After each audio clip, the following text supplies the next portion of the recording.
புதுச்சேரி பாகூரைச் சேர்ந்த வெங்கடேச பெருமாளுக்கும் விழுப்புரத்தைச் சேர்ந்த பெண் காவலர் சாந்தி என்பவருக்கும் 2 ஆண்டுகளுக்கு முன் திருமணம் நடைபெற்றது.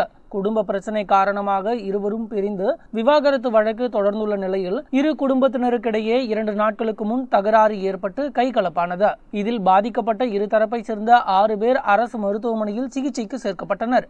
அப்போது சிகிச்சைக்கு வந்த வெங்கடேச பெருமாள் மற்றும் அவரது தங்கை புவனேஸ்வரியை பெண் காவலர் சாந்தி சீருடையில் தாக்கியுள்ளார். மருத்துவமனையில் நடைபெறும் சண்டையை அப்பகுதியில் இருப்பவர்கள் செல்போன் மூலம் வீடியோ எடுத்துள்ளனர்.